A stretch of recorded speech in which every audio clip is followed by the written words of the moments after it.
The Army 181. Hello, welcome to another Walker's Country Life video. Look at the pipe on this thing. Can't wait to run this. So we're going cutting in a minute. That's where I've sharpened up the 394. And we're just touching up the square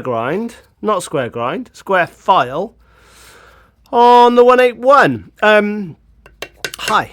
Do give us a like and subscribe should you find this content entertaining. That would be lovely, thank you. Only if you want to though, just keep watching the video if you don't. Square filing. So I'm not comfortable is the best way of describing it. Posting sharpening videos really, because I feel like I don't know much about much. But I am a trier. So one of the main reasons I have this channel is to just record my progress. And yeah, that's what I'm going to do with this really. So this chain, it's a bit of a weird bar this is what Panther call a 5.0 bar. Chainsaw bars in the UK had them as like demo bars almost. They were selling them off cheap. So this is a not an 063 gauge chain which you'd normally find on a Husky. It's an 050 gauge.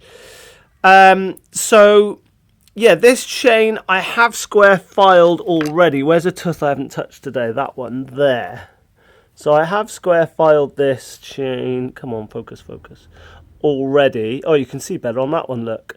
Yeah, I've square filed this chain already. Cuts really nicely.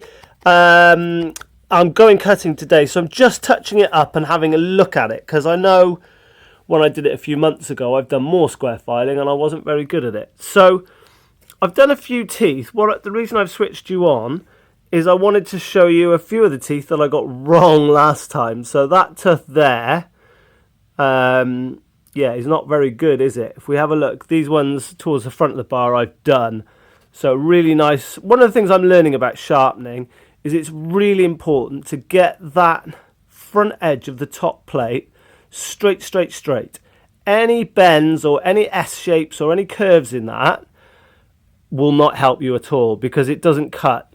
Yes, this is the working corner that does all the work, but unless you can take the chip, unless it's sharp all the way along that edge, and unless it cuts the same all the way along that edge, you're just fighting yourself. So hopefully all of these that I've just kind of touched up, you can see are straight, and that one is a wonky one. So I'm just playing with the triangle file at the moment. Again, the best videos on learning how to do this and where I got my sort of confidence from was the Inbred Jed Guilty of Treason square filing video. Goes through all the different files, how to do it, what to look for, all that stuff. It's dead easy. The triangle file is lovely because the angle, basically, so long as you get the corner of the triangle in the corner of your tooth, and then you put the flat edge, the bottom flat edge, basically on the strap at the back of the link, all your angles work out. That's all you need to do. You just file through. So I'll do that to this tooth and then I'll switch you back on, I guess. So there you go. That is that tooth. Sorry, we've gone grainy for some reason all of a sudden. I don't know why. It was all fine a minute ago.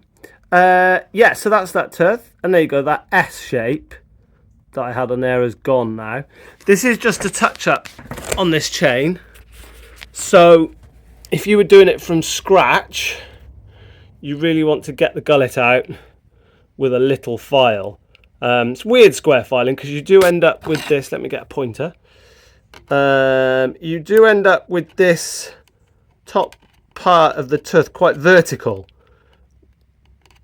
But as you can see on this tooth, if I can get the wood out of the way. Get the wood out of the way. Where were we? There we are. I've been in there with a file before and got that gullet out. So obviously as you file it more, you have to go in there and get the lower part out. I think, well, that's the theory anyway. I mean, like I say, I am pretty new to that. You get this little beak, as they call it, don't you, on the side, right at the top. So yeah, I'm just going to carry on filing the rest of this. Got my wedge in just to tighten the chain up. It's so difficult, isn't it? You can feel, and the chain feels sharp, but until you get it in the wood later, you'll never know. Excited about going cutting later. So let's just finish this off, and I'll switch you back on. I guess so. One of the things that I'm learning, and hopefully by telling you I'm learning it, you might learn it, is, this chain was cutting okay. But the more I just go through, I'm literally giving each tooth 2, 3, 4 strokes. Nothing crazy. This is another tooth. As you look at it, I don't know, I'm just hoping, we can zoom in enough. Again, that top plate's not quite straight. And actually, I don't know if you can see. Yeah, you can. The corner's knocked off ever so slightly. So, if you're like me, and you just love the sort of 2-stroke and the power of the 2-stroke, then you just want to start them up and get cutting. And if they cut okay, then it's okay. But chains really are the sort of that's what determines how the saw cuts. So what I'm learning is just a little touch up. Just take 5 minutes to just check your chain over. And it really will reap massive rewards in how the saw cuts and pulls.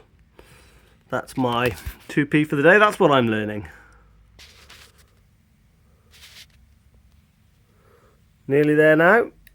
Got the old... Are you like me and just lose raker gauges all the time? I've got them all over the place.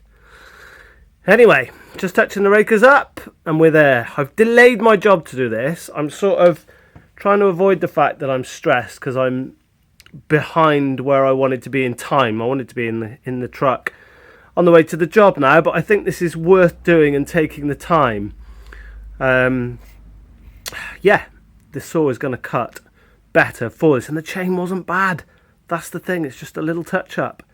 So yeah, hopefully, well no, definitely this is going to cut better, so it's a worthwhile investment, isn't it? Right then guys, let's just have a quick roundup. I think you can see me better there, don't you? I think it's definitely like a rite of passage, isn't it, with chainsaws? I'm just thinking about the guy I'm going to go cutting with now. I'm going back in a minute to you remember all the pines we dropped, all those? There's a big log across a right of way that needs clearing, so we're going up there. Guys like that, and this was me not very long ago, just sort of don't really bother about chain sharpness, do they? It's definitely a rite of passage when you realise how important a sharp chain is, and I don't need to tell you guys because you all blooming know, you know loads more than me.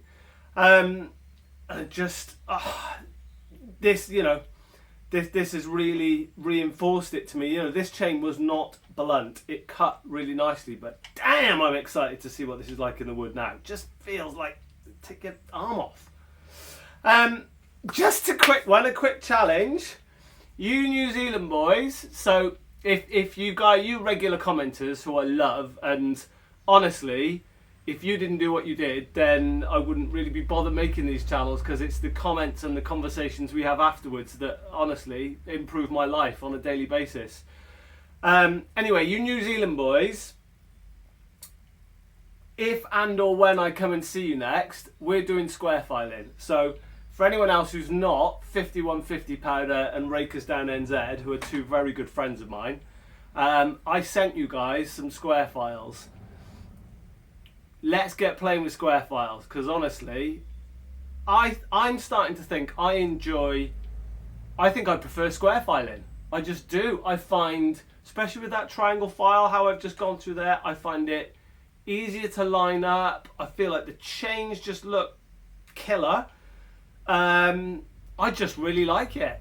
So yeah, I think I'm starting to, I think I prefer it. I think I find it faster. I think the files are nicer. I don't know. That's just me. What do you guys think? Anyway, I'm going to stop wittering now.